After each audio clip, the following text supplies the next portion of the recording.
देखो आगे बढ़ा देते फटाफट, कोई बुक नहीं पकड़ रहा मैं, ठीक है। सैलरी हमारी कैपिटल को बढ़ा देगी, तो ध्यान से सुनना। इसका कैपिटल में क्या होता है, क्रेडिट बैलेंस होता है ना। तो कभी भी हमें कोई चीज़ बढ़ानी हो तो हम क्रेडिट साइड लिखेंगे, और कोई भी चीज़ घटानी हो तो उसे किस साइड लिखेंगे, डेबिट साइड लिखेंगे, ठीक है ना। क्यों? क्योंकि कैपिटल में क्या होता है, क्रेडिट बैलेंस, ठीक है। तो जो सैलरी आ रही है ए और बी को दोनों को जा रही है, दोनों को जा रही है ना, तो ए की भी कैपिटल बढ़ेगी, बी की भी कैपिटल बढ़ेगी। तो आप इधर देख रहे होगे हमने ए के लिए अलग कॉलम बनाया है, बी के लिए अलग कॉलम बनाया है, ठीक है। तो यहाँ पे लिखेंगे ए की जो भी कैपिटल होगी, बी की कैपिटल होगी। अब सैलरी क्या करती है, कैपिटल बढ़ाती है ना, बढ़ाएगी कैपिटल, क्योंकि हम उनके कैपिटल में पैसा डाल रहे हैं, तो किस साइड आएगी, क्रेडिट साइड आएगी, ठीक है। तो हम क्या लिखेंगे यहाँ पे, बाय, कहाँ से आ रही है सैलरी, कहाँ से आ रही है, पीएनएल एप्रोप्रिएशन अकाउंट से आ रही है ना, ठीक है। तो आपकी मर्जी है, आप यहाँ पे बाय सैलरी भी लिख सकते हो या फिर बाय पीएनएल एप्रोप्रिएशन भी लिख सकते हो। मैं हमेशा सजेस्ट करूँगा सैलरी लिखो। पता है क्यों? क्योंकि मान लो सैलरी भी आ रही है, इंटरेस्ट ऑन कैपिटल भी आ रही है हमारा, और दूसरा क्या, तीसरा कौन सा था, कमीशन भी आ रही है। तो 3 बार आप पीएनएल एप्रोप्रिएशन लिखोगे, फिर बंदा कंफ्यूज हो जाएगा कि भाई कौन सी सैलरी है, कौन सी इंटरेस्ट ऑन कैपिटल है, ठीक है। हमें तो कोई दिक्कत नहीं आएगी, पर बाद में जो टीचर होगा फ्रस्ट्रेट हो जाता है। तो हमेशा क्या लिखो, वही लिखो जो आ रहा है। सैलरी दोनों को मिल रही है ना, तो जितनी सैलरी ए को मिल रही होगी ए के कॉलम में, जितनी सैलरी बी को मिल रही होगी बी के कॉलम में, ठीक है। अब मान लो हमारा क्या आ रहा है, साथ में सैलरी के साथ साथ आ रहा है इंटरेस्ट ऑन कैपिटल। खाली इंटरेस्ट ऑन कैपिटल ए को मिल रहा है, किसको मिल रहा है, ए को, ठीक है। तो आप क्या करोगे, इंटरेस्ट ऑन कैपिटल भी कैपिटल बढ़ाएगा या कम करेगा, बढ़ाएगा, ठीक है। तो ये भी किस साइड आएगा, क्रेडिट साइड आएगा। तो यहाँ पे क्या लिखोगे, बाय इंटरेस्ट ऑन कैपिटल, दोनों को जाएगा ना, दोनों का अकाउंट में हो जाएगा। ये तो हाँ बोल रहे हैं, मुंडी ऐसे ला रहे हैं ऐसे, ठीक है। तो भाई ए को जाएगा खाली, बी को कुछ नहीं जाएगा, ठीक है। तो ये चीज़ ध्यान रखनी है, कहीं ऐसा नहीं कि भाई यहाँ आ रहा तो यहाँ आ गई है, ये दोनों अलग अलग अकाउंट है, बस हमने बनाए साथ हैं। जैसे याद है कैश बुक एक रहता था, कैश कॉलम एक रहता था बैंक, जब कैश में आता था तो डेबिट साइड लिखते थे कैश की, पर बैंक को छूते भी नहीं थे, ठीक है ना। तो सिंपल सी वही बात है। अब नेक्स्ट क्या है, मान लो अब जो कमीशन है वो खाली बी को मिल रही है, जो कमीशन है वो किसको मिल रही है, खाली बी को, ठीक है। अब फिर से आप कमीशन क्या करती है, हमारी कैपिटल बढ़ाती है, बढ़ाती है ना कमीशन। तो हम यहाँ पे लिखेंगे बाय कमीशन, और किस साइड लिख देंगे, दोनों साइड लिख देंगे, है ना, खाली बी को लिखेंगे। भाई बोलो तो कुछ, तुम तो ऐसे बैठे हो बेसुध से, ठीक है। तुम भी देवदास से बैठे हुए हो, मोन्टो तो ठीक है भाई, तू भी ऐसी देवदास, तो मैं बोल रहा है, ठीक है। तो कमीशन हो गया। अब एक और चीज़ आई, रिजर्व, ठीक है। जो रिजर्व होता है, क्या क्या रिजर्व पार्टनर कैपिटल को कैपिटल बढ़ाता है भाई, रिजर्व कैपिटल में नहीं जाता, ये पता है रिजर्व कहाँ जाता है, बैलेंस शीट में, ठीक है। रिजर्व का मतलब क्या होता है, हमने पैसा बचाया है, प्रॉफिट में से पैसा बचाया है, तो भाई हम इनको क्यों देंगे, ठीक है। तो ये जो रिजर्व होता है कहाँ जाता है, बैलेंस शीट में, हमेशा याद रखना, ठीक है। ये हमारी कैपिटल में कुछ भी फर्क नहीं डालता, अगर डालता ना तो हम यहाँ पे ए कैपिटल बी कैपिटल लिखते, ठीक है। तो जो भी कैपिटल अकाउंट में जाएगी, हम देखो उसमें लिखा हुआ है ना ए और बी का नाम, और वैसे यहाँ पे क्या आएगा, by interest on drawings, A capital B capital, ठीक है। ए और बी को दोनों से ले रहे हैं interest on drawing, interest on drawings लेने से कैपिटल कम होगी या ज़्यादा होगी, इसको देखो, इंटरेस्ट ऑन ड्राइंग ले रहे हैं, तुमसे ले रहे हैं इंटरेस्ट ऑन ड्राइंग, ठीक है, दे तो ले रहे हैं, तो कम होगी ना। तो कम होता है, कोई भी चीज़ कम होती है तो डेबिट साइड आती है, क्रेडिट साइड आती है, डेबिट साइड आती है ना। तो यहाँ पे लिखो टू इंटरेस्ट ऑन ड्राइंग्स, तो यहाँ पे लिखेंगे ए और यहाँ पे लिखेंगे बी, और क्या, सॉरी ए और बी में तो एक प्रॉफिट है, इंटरेस्ट ऑन ड्राइंग ए और बी है, तो ए की कैपिटल से भी कम और बी की कैपिटल से भी कम।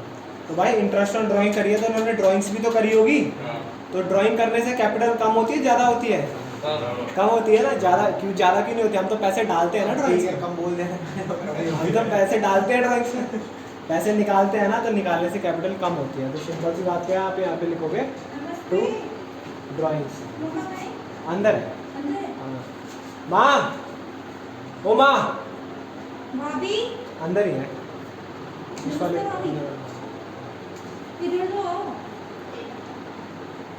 तो यहाँ पे क्या लिखा हमने, टू इंटरेस्ट ऑन ड्राइंग्स, और यहाँ पे ड्राइंग, भाई ड्राइंग भी करी होगी तो हमें क्वेश्चन में ड्राइंग की इन्फॉर्मेशन मिली होगी, तो ड्राइंग दोनों ने करी होगी, that's why interest on drawing भी क्या है, दोनों नहीं है, सिंपल सी चीज़। अब नेक्स्ट क्या है, देखो मैंने बोला कि बैलेंस वीडियो हमने लिख दिया है, जो सैलरी से हमारे पास आया इन्फॉर्मेशन, हम साथ साथ पीएनएल एप्रोप्रिएशन भी बना रहे हैं और साथ साथ ये भी बना रहे हैं, ठीक है। क्वेश्चन में हमें बोला होगा दोनों बनाओ, तो जैसे जैसे आप यहाँ पुट करोगे ना, आपने सैलरी लिखी यहाँ पे बनाया, तो आप क्या करोगे, साथ साथ यहाँ पे एंट्री मारोगे, ये करा साथ साथ यहाँ पे एंट्री, पर पता होना चाहिए कौन सी चीज़ कहाँ आएगी, इसलिए मैं साथ साथ करा रहा हूँ। क्यों?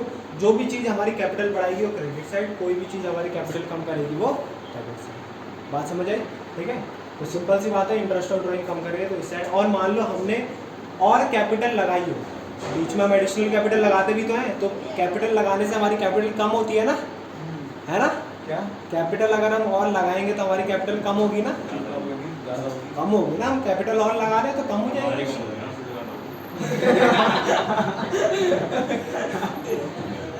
ठीक है, हमारा पैसा कम होगा, कैपिटल हमारा क्या होगा, हम ही मालिक हैं, हम अपने बिजनेस में पैसे लगा रहे हैं। बिजनेस में आओ कैसा बंदा है ये? बोला करो क्या हो रहा है, इसने तो निकाला, तो कंफ्यूज करते हैं। कंफ्यूज क्या है इसमें? ये वाला गाना सुन रहा हूं, हमारे थोड़ी अकाउंट्स बनते हैं, इनके अकाउंट्स बनते हैं। मैं कहता हूं तभी तो निकाला इससे, समझ सकता है तभी बोल रहा है। ठीक है, विप्लव ये फेज से जा चुका है। तो जब भी हम पैसा डालते हैं या तो हम कैश से डालेंगे या बैंक से डालेंगे, तो कैश या बैंक कुछ भी लिख दो। तो मान लो एक ही पार्टनर ने डाला है, बी ने, तो बी ने डाला तो बी की साइड लिखो करेंट। ठीक है, फिर एक लास्ट चीज़ में कंफ्यूजन आती है हमेशा। अगर आपको कैश बुक अच्छे से याद हो ना तो कोई दिक्कत नहीं आएगी। हम यहाँ दोनों का टोटल लगाएंगे, ठीक है। और हमेशा एक गलती मैं भी कर देता था, मैं इसका टोटल लगाने से पहले इसका टोटल लगा देता था। तो गलती क्या करता था भाई, यहाँ प्रॉफिट भी तो आएगा, प्रॉफिट से कैपिटल बढ़ती है ना, तो एक और चीज़ आएगी यहाँ पे, क्या, बाय प्रॉफिट लिख दो या लास्ट में बाय P&L एप्रोप्रिएशन लिख दो, कोई दिक्कत नहीं। पर कभी कभी लॉस भी आ जाता है, तो लॉस कैपिटल कम कर देता है, तो यहाँ पे क्या लिखोगे, टू P&L एप्रोप्रिएशन।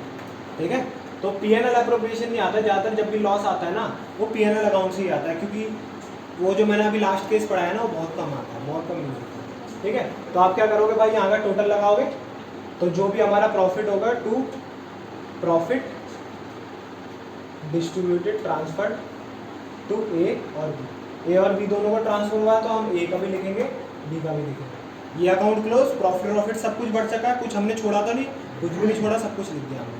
अब हम क्या करेंगे, देखो ध्यान से सुनना, ए का बंद हो गया फिर, ए का इंडिविजुअल टोटल करेंगे, ए का इंडिविजुअल जो टोटल होगा वो ए के कॉलम में लिखेंगे। और मैंने आपको एक जो 11th में बता रखा है चीज़ कि भाई जो भी अकाउंट होता है ना उसके जो बैलेंस होते हैं ज़्यादातर वही साइड बड़ी आती है। कैपिटल अकाउंट के बैलेंस क्रेडिट होते हैं, 99% केस में कौन सी साइड बड़ी आएगी, क्रेडिट। ठीक है, याद नहीं है? अरे याद है, तो बोल दिया, हंस क्यों रहा है, आ गया। ठीक है, तो सिंपल सी बात है, मैंने क्या बोला, यहाँ पे क्या आ जाएगा फिर, टू बैलेंस शीट। ठीक है, अब फॉर एग्जांपल मैं बोलता हूँ कि यहाँ पे क्रेडिट साइड बड़ी नहीं आई, 1% केस है, बी वाला, ऐसे भी हो सकता है, तभी मैं करा रहा हूँ। तुम सोच रहे हो कि भाई ए का टोटल बढ़ा है तो ये बी का भी क्रेडिट साइड का ही टोटल बढ़ाएगा, पर ऐसे नहीं। ठीक है, तो हमने टोटल करा, बी का आ रहा है क्रेडिट साइड का छोटा और डेबिट साइड का बड़ा, तो हम क्या लिखेंगे, डेबिट साइड का लिखेंगे टोटल करके, और यहाँ पे भी लिख देंगे। ठीक है, तो इस बार बैलेंस सी डी कहाँ पे आ रहा है, balance C D credit side तो आ नहीं सकता, बैलेंस सी डी कहाँ आता है, जिस साइड का टोटल छोटा होता है। ठीक है, तो इस बार बैलेंस सी डी आ रहा है इधर, तो यहाँ पे लिख दो बाय बैलेंस सी डी। ठीक है, तो कभी ये मत सोचना कि एक साइड की क्रेडिट बढ़ी आएगी तो दूसरे की भी क्रेडिट बढ़ी आएगी, 95% केस में यही होगा, बट 5% केस वाला आ गया ना, तो एक साइड का क्रेडिट बढ़ा होगा और एक साइड का डेबिट बढ़ा होगा। ठीक है, और देखो मैंने अलग अलग कॉलम बनाया तो दोनों के अलग अलग टोटल करेंगे। ठीक है, तो ये तो मेरे ख्याल से आपने दोनों बना रखे हैं अकाउंट, समझ आ गया ना, मुझे कोई दिक्कत कोई परेशानी तो नहीं है। अब हम कल इसका एक क्वेश्चन करेंगे और 5 एस्टिमेट चालू करेंगे, और देख लूँगा अगर मैं कुछ छूटा होगा तो मोन टू कल से अपनी बुक में दिया मेरे को। ठीक है, तो अगर नोट करना है तो नोट कर लो फटाफट, ठीक है, वरना मैं वीडियो बंद कर देता हूँ।